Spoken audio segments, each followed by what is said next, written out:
Hi again, welcome to another edition of What Barrie's Talking About from Barrie 360. I'm Dan Blakely. On this week's program, Cybersecurity. A Barrie firm has teamed up with the County of Simcoe to help small and medium-sized companies protect themselves from cyber attacks at a reduced cost. Is there a doctor in the house?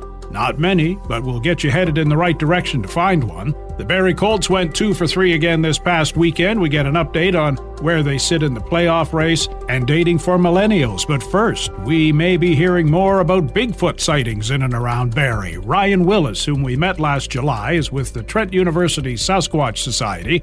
At that time, the society was looking for someone to pick up their TV pilot, and apparently somebody has. Ryan? Yes, that's right. The pilot has been picked up by the Wild TV network. What does that mean? Well, it means we have a show called Sasquatch University coming to Wild TV, airing this fall. We want to come film an episode in Barrie for sure because, there was just a lot of reports that came back, and we want to know if people have had any more reports since we last kind of reached out to that area. And what kind of reports were you getting? What were people seeing? What were they finding? People were seeing, large 8-foot-tall creatures running across the highway at night, stuff in the woods.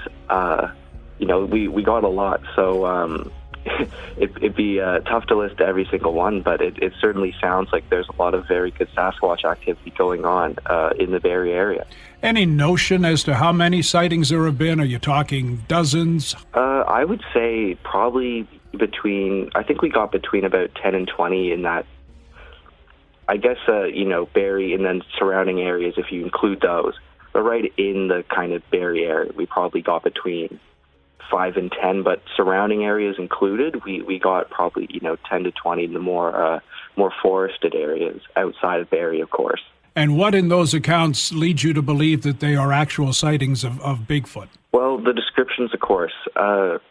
Obviously if someone says they saw an 8-foot-tall hairy creature run across the highway, which was one of the reports we got, you wouldn't assume that it's, a man, due to the height. So everything kind of meets the classic Sasquatch description. So that's obviously one that's very interesting for us. And, we got a lot of others that were, pretty similar in different settings and whatnot. So it really sounds like Barrie is a hot spot and there's stuff going on there. When I was getting ready to speak to you today, I came across an article that kind of debunks any notion of Sasquatch, suggesting it's most likely a bear people are seeing that's walking on its hind feet. Oh, well, of course, there's always a lot of those articles, but I think when people start to really look into the research and all the evidence out there, they really start to see that there is a lot more to this, and that's something we really try to educate people on and hope to do on the show. How difficult is it for you to brush aside all of those naysayers? There are a lot of them. We had them jump on our social media after we spoke last summer, making jokes about it. But how do you deal with that while continuing with your research? I think I don't think I have a very hard time with it myself. But unfortunately, a lot of other researchers, it really puts them off. I have some that are even afraid to speak sometimes to other Sasquatch enthusiasts and whatnot.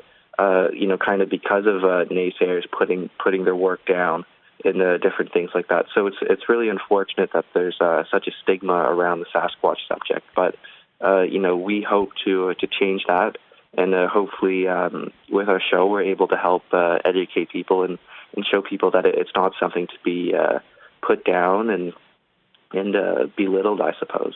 I just find it fascinating that there might be such a creature out there. Yeah, there's so much great information and resources that people can read.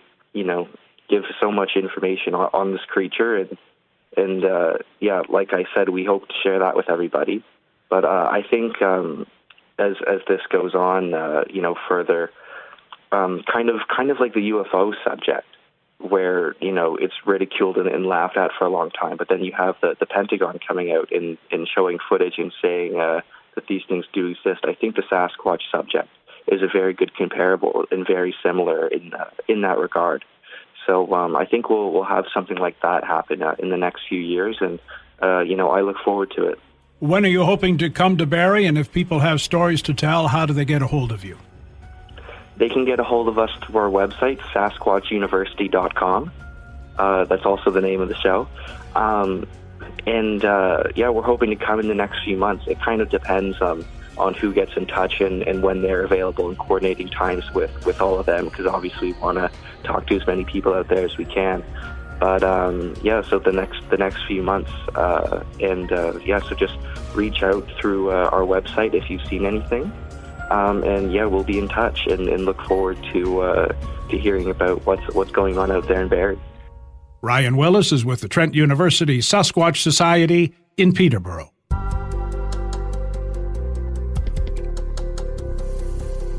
The Barrie Colts weathered the storm again this past weekend, playing 3 games in 3 days, the same as the weekend before, and winning 2 out of 3 of them, same as the weekend before. Barrie 360's Will Conkin playing a little yay or nay this week with Colts color man and reporter Gene Pereira. All right, so the Colts had some comeback efforts for each game this weekend. They won against Oshawa 4-3, lost to Kingston 5-4, and then beat Sudbury 2-1. Those comebacks were a lucky stretch rather than strong, stable play by the Colts. Yay or nay? Nay. No. This team just has a knack for ability that they're never out of it. They have enough offense that they can get themselves back in hockey games. And, this week was a perfect example. All 3 games they had to battle back. In Oshawa, it was a little bit different. They were just completely dominating, out shooting Oshawa, I think, 22-7 in the first period, but yet they trailed 2-0.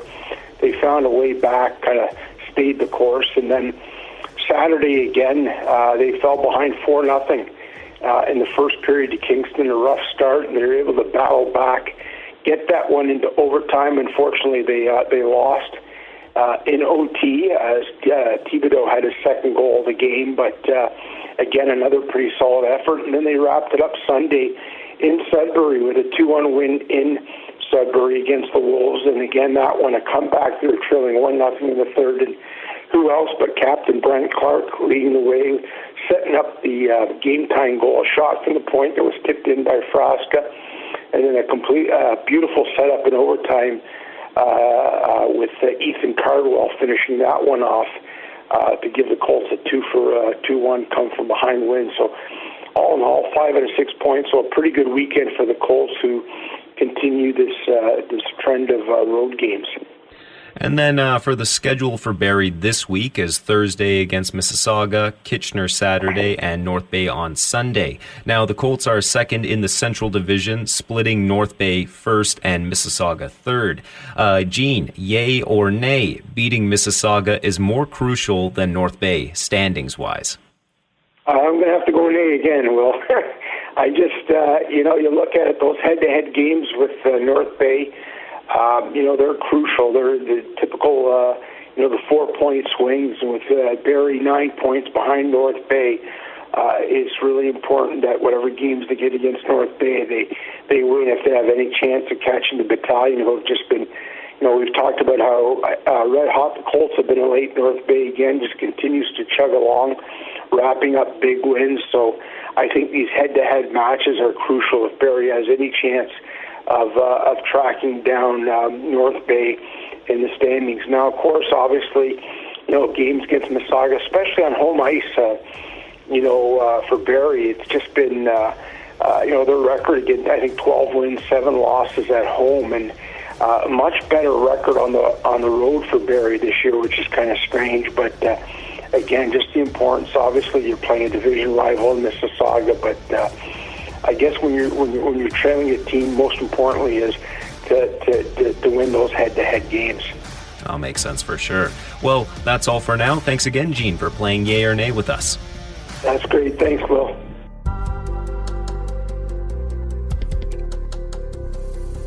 What Barrie's Talking About is a weekly podcast featuring the best Barrie has to offer and more. We've covered a lot of ground since we began last July. Got caught up with Innisfil singer-songwriter Kyle Walkup. Brought you details of a new inclusive playground being built in Painswick. And went behind the scenes with film director Ron Chapman to learn more about what many believe was the second most important rock concert next to Woodstock, the the Toronto Rock and Roll Revival at Varsity Stadium in 1969.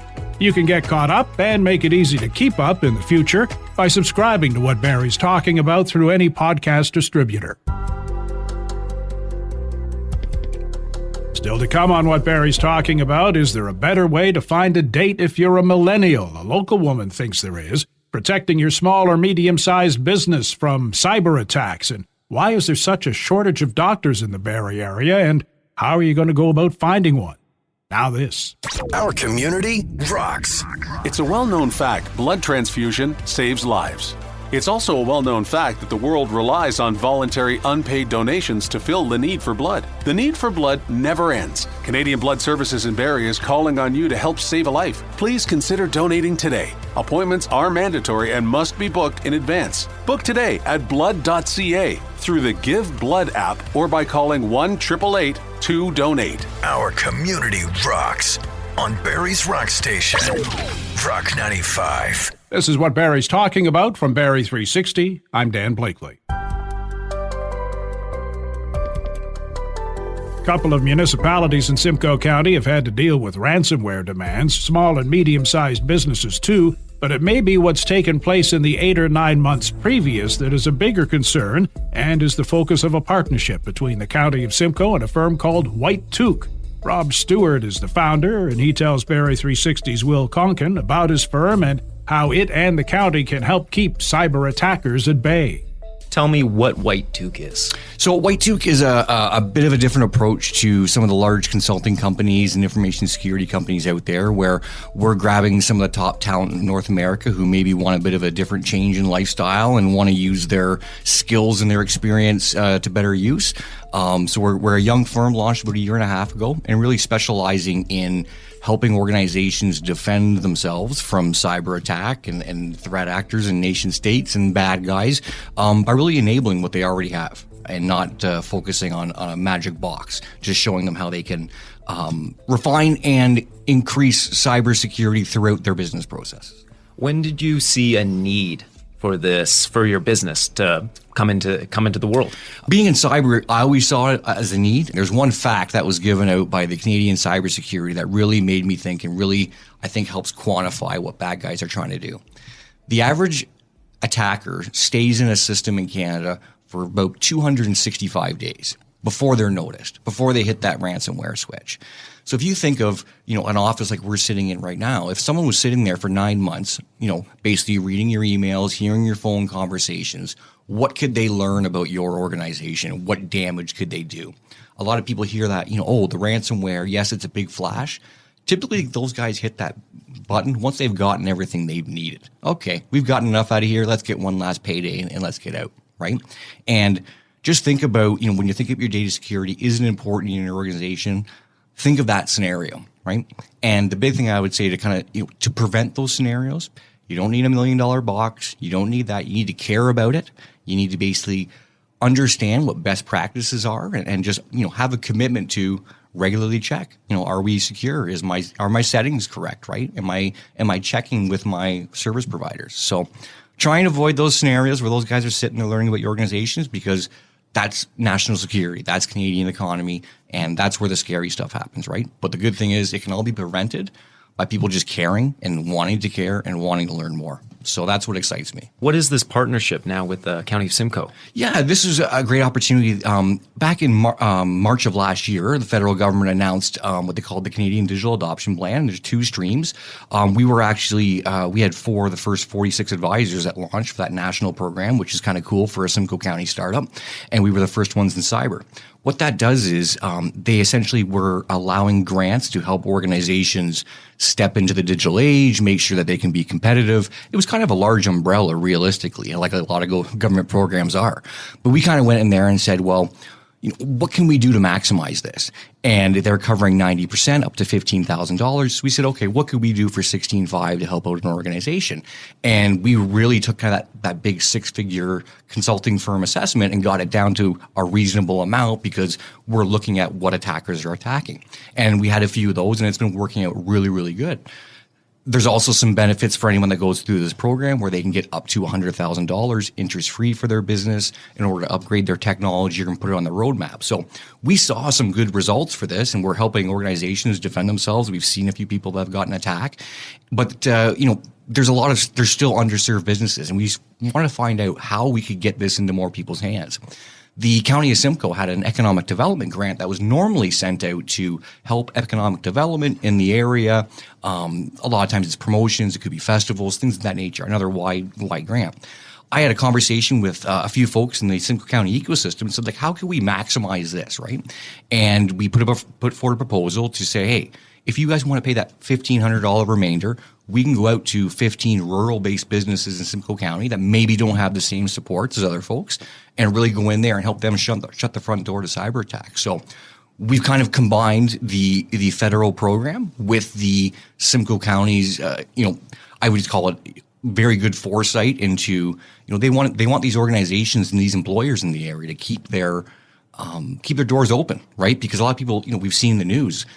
If a place is offline for a week, no one's working, nothing's being built, right? And the county wants to avoid that. So it's really, we've taken a couple different programs, and what we're just focused on doing is just going through an organization, looking at not just their technology, but their people and processes, and find out where those gaps are. If I was a bad guy, how would I try and attack you? And then the customer gets a full assessment by our experts. We give them a basic response plan so they know their responsibilities. Who do you want to check? Who do you have to call? Because a lot of times people don't realize it's not the bad guys that cost a lot of money, it's the government, right? Privacy Canada and such. So we just make sure people are prepared for that and have a plan going forward to make sure that their technology is secure and people can't attack them through it. Where can people find more information about White Toque? We have the website whitetoque.com/Simcoe County, and you can also go to whitetoque.com/CDAP, CDAP for short for Canadian Digital Adoption Plan, and we have more information there as well. The pandemic took its toll on a lot of things, dating among them, many people trying to get back into it through online services and apps. Kalena Harris-Mayu is trying to make it easier for millennials to meet up. She started a Facebook group a week ago. Dozens have already signed up. Barrie 360's MJ hasn't, but is finding out how you can. Tell me a little bit about exactly what Millennial Meetups is. It's a Facebook event group to help bring together the community of Simcoe County for people aged like 22 to 33-ish. I look at it like millennials more of a mindset, not necessarily a number. So really just to kind of get people together, get out from the behind the screens and come out into the community and come to some events and meet new friends, maybe find some love, and just overall just bringing people together again. Whether it's a misconception or not, of course, like millennials, or I don't even know if they're called millennials anymore, it's hard to say, but that age group that you described, 22 to 32, are always being criticized for being behind their phones, and we've got dating apps so easily accessible, and this is kind of going back to some old school stuff, but millennials do like to meet in person too. Yeah, definitely. I feel like it is definitely a misconception, and COVID just kind of pushed even more millennials to hide behind a screen. And really a lot of people use apps these days, whether it's for relationships or friendships. And I find that there is difficulties with being online. So the community is based online, but all the events are going to be in person. And to really kind of like start things off maybe in people's comfort zone online where they can introduce themselves, see what we're all about, and then really bringing people out to help form those genuine connections that a lot of us are lacking in this age group because we are all online. So yeah, I'm really excited to see how the group goes and how the community forms. And we've already got almost 100 members, and I've only been running it for a week. It's great. So it just goes to show people being interested for sure. Yeah, and I have had like this idea formulating for probably almost a year now. And I've just kind of seen this like unmet need ongoing in the community. Like I'm always hearing people saying that, you know, there's nothing that's going on in Barrie. There's nothing going on in Simcoe. Like, what do we get out there and do? Like, there's no singles events. There's no mixers. Like, you can go to the bar, but honestly, like these days, no one even talks at the bar besides the people you've come with. And if you go up to a random group of strangers, they're going to wonder why you're coming up to talk to them.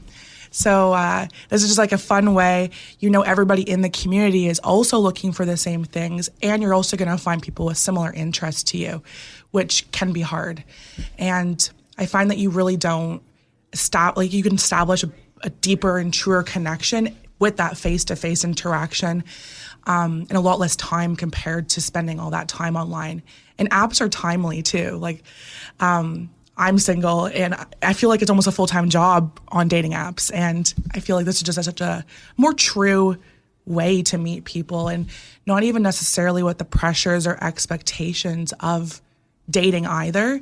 You really can just kind of come, even if you're not looking to date. You can be single, you can be not single, and just formulating those human connections again. Okay, just like getting to know people in your community, right? Yeah. And a lot of, with Barrie being like sort of like a college town too, you do get, lots of students coming in and they don't really know anybody, and that adds another sort of, I guess, hijink or whatever into meeting people, right? Yeah. I also found that like since COVID, there's been a wave of new people into Barrie from like the cities.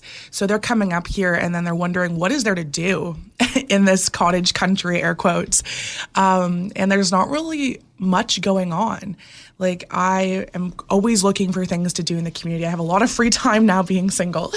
And I find it hard to find things to join and where to find people that are my age that would have similar interests and like want to spend their free time doing things I would like to do too.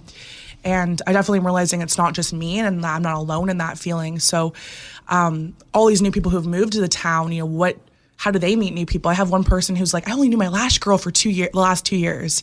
And it's like, well, come on, girl, come get out. Let's go for a hike. Like, let's go meet up for coffee. Like, let's get people out from inside their homes and back to where they should be in the community, coming to our local businesses, coming to events, and having fun. That's awesome. Now, you've got a couple of events planned. What sorts of things do you have on the go, or do you have in mind that you'd like to do?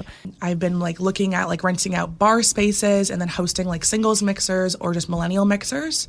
And we have been like in the works of like planning just like activities I'm coordinating. So like going to like Freaky Wizards trivia night, we're going to be planning. Like I went to Symposium Cafe with the group for the first time over the weekend.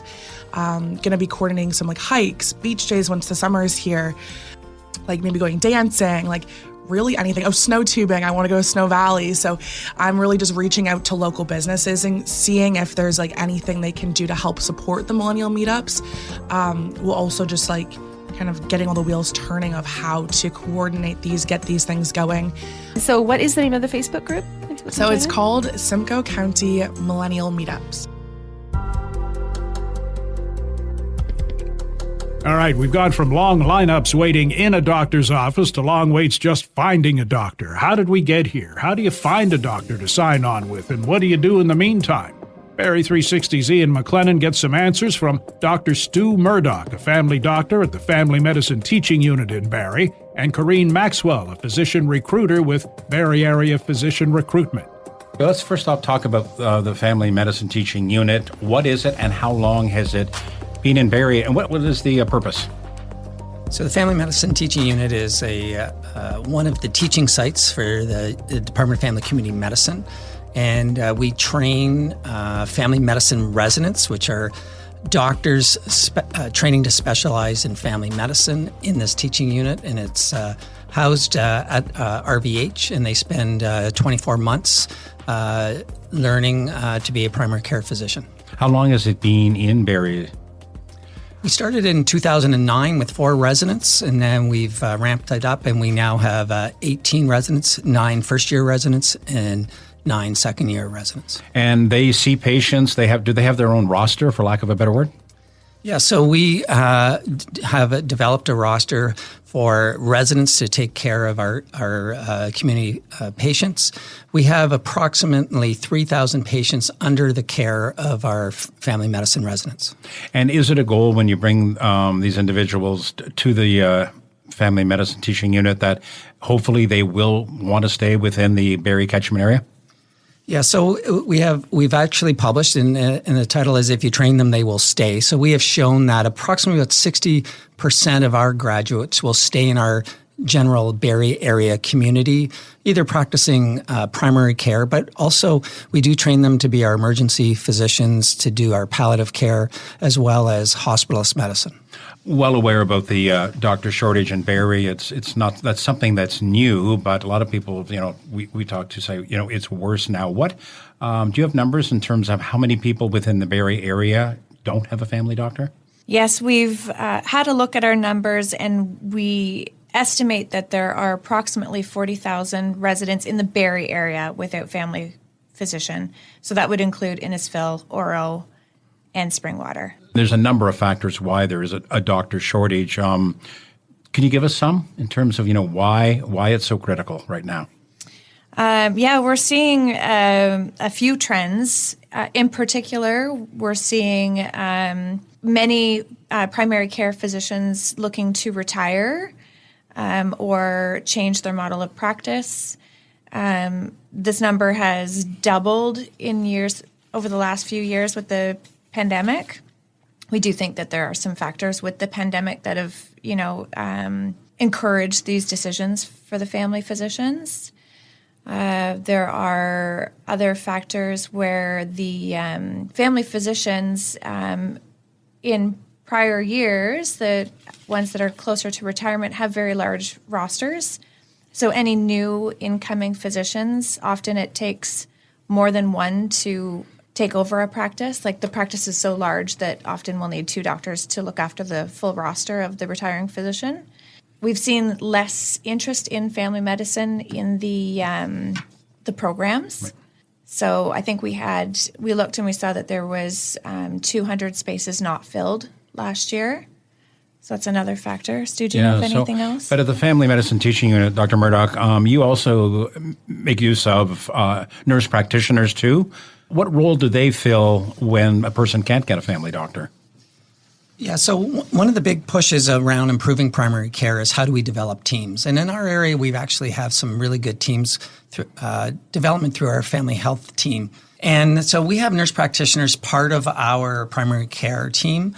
They work with other team members that include family physicians, but also diabetic educators, pharmacists, dietitians. They're all part of our team-based care. So we've developed that, and we think this is the model that is going to keep primary care moving forward, and we just need to build a bigger team. So meat and potatoes for a person who doesn't have a family doctor, or those that are traveling, who've moved up from the GTA but still travel to Brampton or where have you to see their family doctor. I need a doctor. Where do I turn to, and where can I find information locally? My suggestion for people looking for a family doctor, first and foremost, is to register with Healthcare Connect. You'll get on a waiting list, and it is triaged to a sense. And as soon as a family physician becomes available, you will be sent over through the process to get a family doctor. I do know that the wait list is quite extensive. So if you have a family physician in another city, maybe perhaps try to keep up with virtual care with your family doctor so you don't have to do the traveling as often. Another suggestion is to maybe just make some calls yourself, like cold calls, call different nurse-led clinics or family doctors and just see if they're accepting patients. Your website has some excellent places where you can link on to track a family doctor. Maybe you could give us the website and where people could utilize what you're offering. Sure. If you want to go onto the internet and search barriedoctors.ca, and I have many links to take you to the different spots where you can start looking for family physicians, including the Healthcare Connect. And that's our program for this week. Thanks to Ian, Will, and MJ for their input, to Matt Blatter for his technical expertise, and to you for taking the time to listen. If you like what you've heard, please subscribe to What Barrie's Talking About. Rate it, review it. You can also keep up with What Barrie's Talking About on Facebook and Twitter at Barrie360 and on our website, Barrie360.com. I'm Dan Blakely. Hope you'll join us again next week.